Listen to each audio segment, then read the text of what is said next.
Hi guys, welcome back to my channel. It's Breanna Nicole, and today I'm going to be sharing my experience of studying abroad with you guys. I asked you guys on my little YouTube page if you guys would like to see a video where I shared my experience with you guys, and the vote was 86% yes. So obviously I'm going to be doing that video for you guys, and I'm going to be doing it in Spanish too.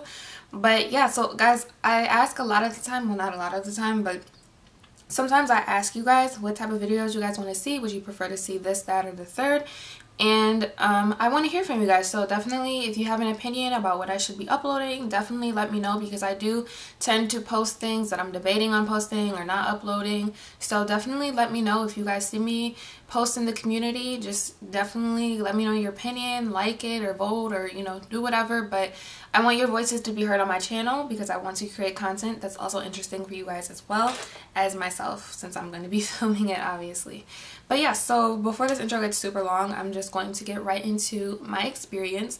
So this video is strictly going to be pretty much about my experience. I'm not going to talk about how I studied abroad or about the program itself. I can definitely make a separate video for that if you guys are interested, but this video is strictly geared towards my experience.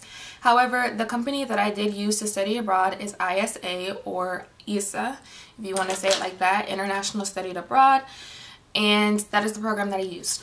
So let's just get right into the video. I've said that like 4 times already. Okay, so the first day that I arrived into DR, I should probably give you guys a backstory. So my program we only had 3 people in our entire program, and that was with me included. So one of the other students who was studying abroad also with me was going to live in the same house with me, and we ended up having the same flight. So we flew out of O'Hare together and into New York, and then from New York to the Dominican Republic. And then the last student that was in our program ended up making it to the Dominican Republic earlier than us, because he was in a completely different state, completely different area than us, and he just had an earlier flight time. So he was already there before us. But we arrived at the airport, and just being in the airport was just like, it kind of hit me. Like, I was like, I'm going to be here for 3 months, and I'm not going to be around like my family or friends for 3 months. Like, it just hit me right then and there. And in the airport, it was just a lot going on in the airport, going through customs, and like the people there, they spoke English, but a lot of the times they spoke Spanish, and I was like, this is a little bit overwhelming, but just deep breath, it's okay. So we were eventually picked up by our program site directors. Each program, not each program, but each country that you study abroad in with this program has site directors, I guess. So they were nice enough, they picked us up and they took us to our host family. Our host family was just an older woman. We called her abuela because abuela is essentially grandma in Spanish. And she was just like everybody's abuela, because she was pretty much older than everybody. And also her mom, which she was taking care of. And then she also had like I don't want to say, it wasn't like, she wasn't a maid, but she was just someone who came in and helped her care for her mother, and with laundry and meals and stuff for us as well, which I was also very, very grateful for. She didn't live in the house, but she did help around the house as well.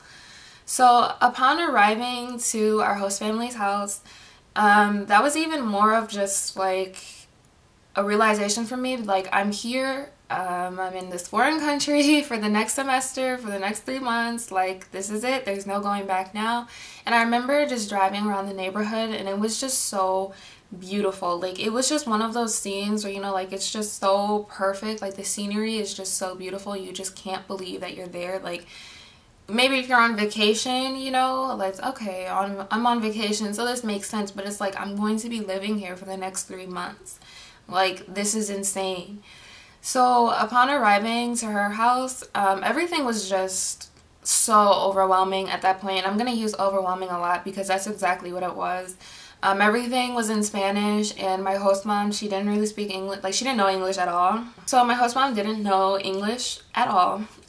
So that was a struggle, because I was still learning a lot of Spanish myself, and everything, like I said, was just bam, like just right there in front of me. And it took a while to really process that I was there, to process what I was doing there, to process that I was gonna have to use a language that I still really wasn't that great in, and it was just a lot right then and there.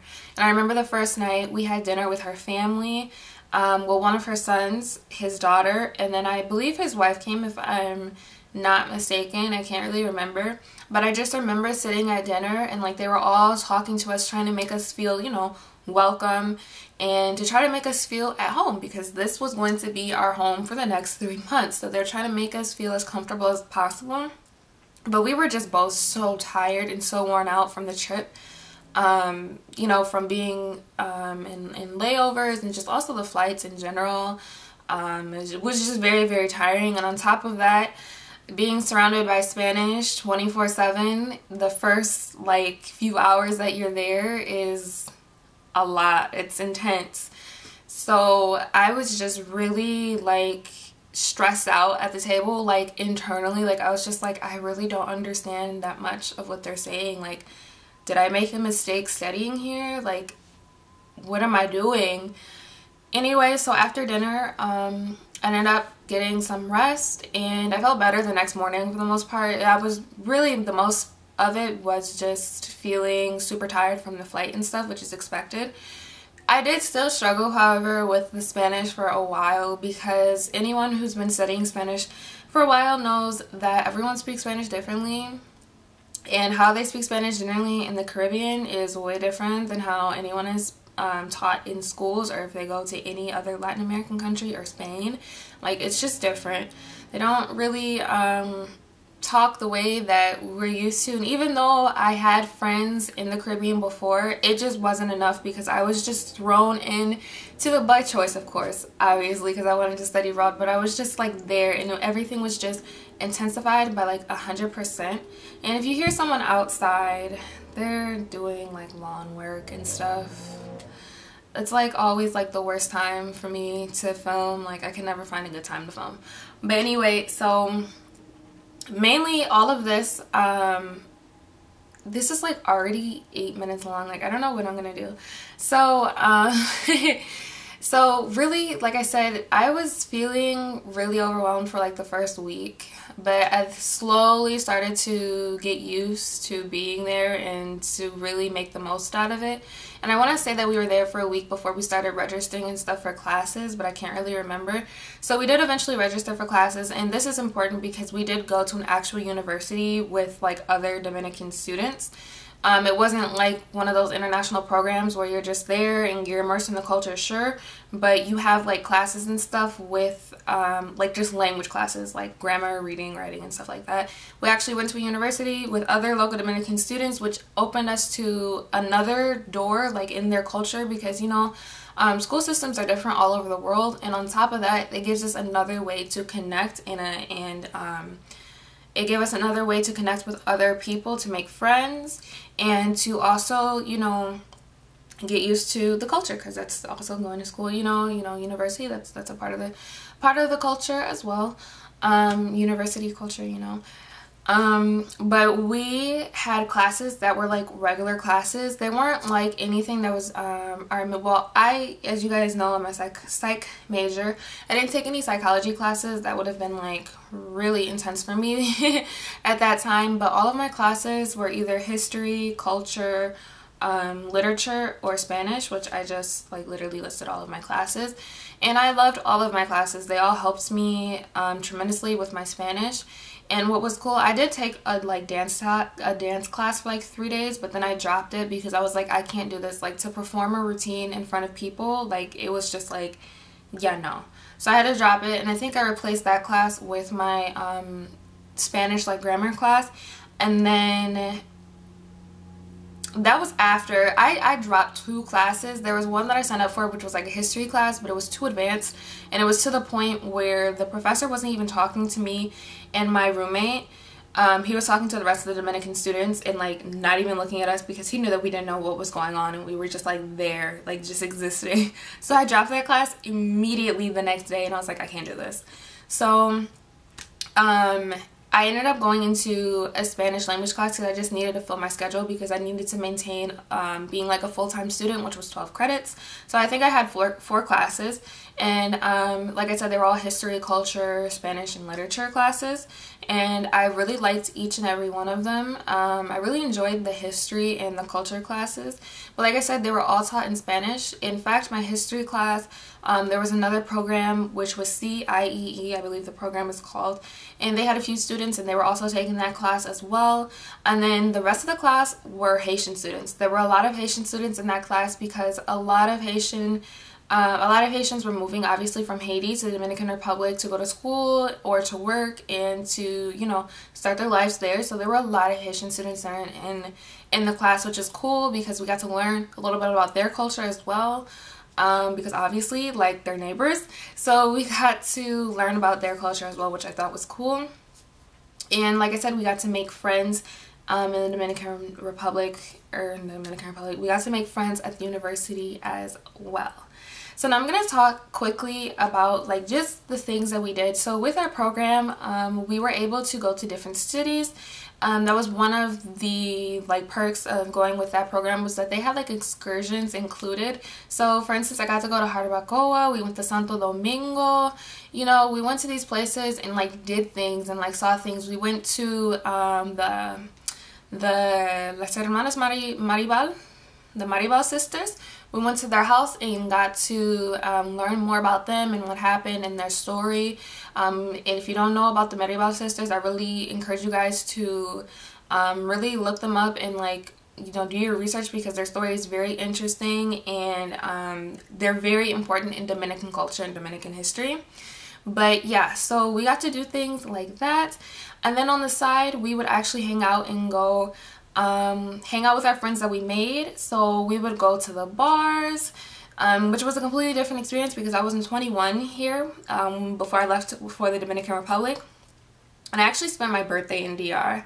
I turned 20 there, and it was like the 3rd or 4th day I think that I was there, and I spent my birthday there. And my host mom actually like made me didn't make me, but she got me like a cake, and like just she made it as comfortable as she could for me being away from my family and stuff on my birthday, and I thought that was really, really sweet of her.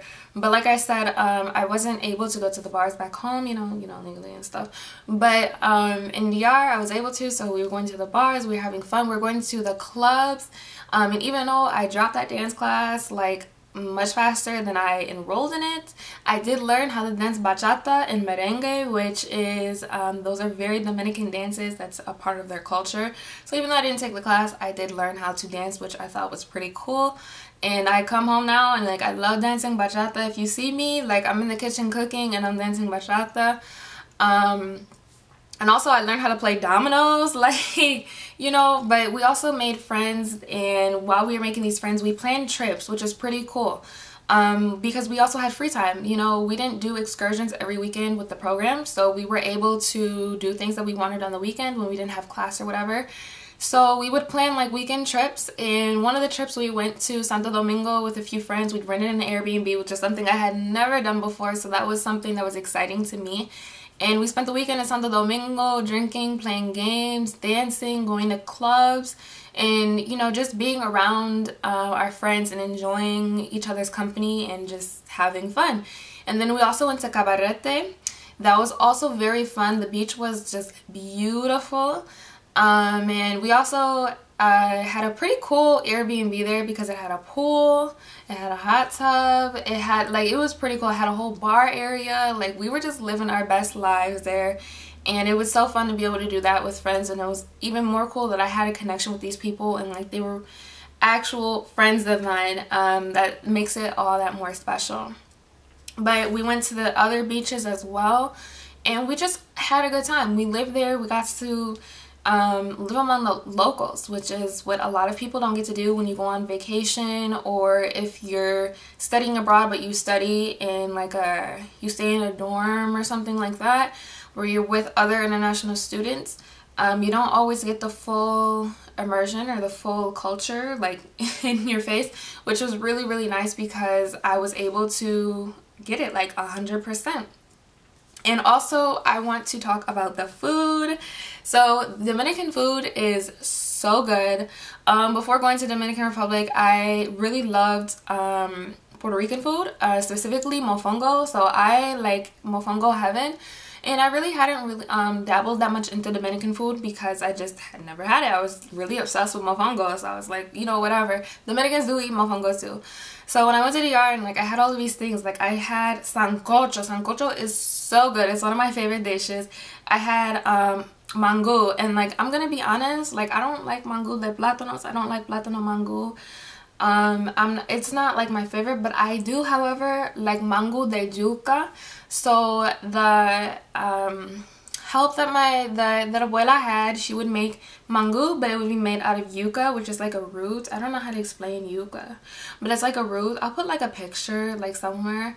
But that was like my favorite meal. Dominican spaghetti, at least the spaghetti she made, was so good. Yuca, it's not like mango, but it's like yuca chunks, and like you put onions on it, and like we ate it with like cheese and stuff. I'll have pictures of the food somewhere in here. It was just so good. Like I loved it. Batata, like it was amazing. Each meal I loved so much, and I was so happy. I came home and I was like, yo, I gotta be able to eat some Dominican food, and I need to be able to like make it. So I got some yuca, and like now I make mango de yuca all of the time. That's like one of my favorite things. And y'all, yuca empanadas, I am obsessed with yuca more than plátanos. But yuca empanadas were so good, which is like really Dominican, as my abuela was telling me. They're like super Dominican, and I still have yet to find them, but I'll probably just have to make them. But the food, the music, the culture, the dancing, like just everything was just so beautiful there, and I learned a ton. A lot of you guys ask me, how did I learn Spanish? I learned it in school, obviously, and through practicing with friends, and being here, obviously, in Wisconsin. But really what helped my Spanish go to the next level was studying abroad in DR, because I had no choice but to use my Spanish. And like I said in my other video, I had to use what I knew and learn what I didn't know, and that is what really helped me develop the Spanish now. And at this point, it's really just maintaining it and learning more vocabulary. But there, my Spanish improved a ton. I can't even tell you guys how much it improved. But this video is getting super long, but I know that we're in difficult times right now with the coronavirus. But I just want to quickly tell you guys that if you do have the chance to study abroad, which I plan on actually doing a video of how to actually study abroad, because I know maybe a lot of universities don't talk about it, or you may not have a lot of information on it. So I'm going to try to make a video about it to help you guys if you guys are interested. But if you have the opportunity to study abroad, like after this craziness passes, definitely study abroad. Even if you're not studying Spanish, like if you're studying French or you're studying whatever language and you have the opportunity to study in that country, study abroad. You know, being away from family is hard, but it's temporary. 3 months or even a year if you do an academic year. It's you know, 3 years or 3 years 3 years. It's 3 months or a year, or even you could do probably an intensive month in the summer. You know, it's a very short period of time out of your life, but it will make a huge difference, especially in your language learning skills, and you guys will be able to create friendships and connections there that are going to last for a while. I still talk to all of my friends that I made there, and I still talk to my host mom all of the time, actually. And I actually went back last year. I forgot to say that I studied abroad in the Dominican Republic the fall semester of 2018. So that summer of 2019, in August, I went back to DR to visit her and to visit my friends. I was gonna go this year, but the coronavirus has kind of, you know, ruined that. But we shall see. Fingers crossed. Maybe it'll go away. Maybe things will be back to normal, but you know, have faith. But like I said, this video is getting super long, so I'm gonna go ahead and end it. You guys are tired of hearing me talk, I'm sure. So if you guys have any questions about me studying abroad that I didn't address in this video, just let me know in the comments, and I'll try to answer you guys. Or you can send me a message on any of my social media and I will answer you guys. A few of you guys have actually done that, so if you have any questions, just send me a message on one of my social media outlets, and I will definitely respond to you guys. And I really hope you guys enjoyed this video. If you did, don't forget to give it a thumbs up, like, comment, and subscribe to my channel. And I will see you guys in my next video.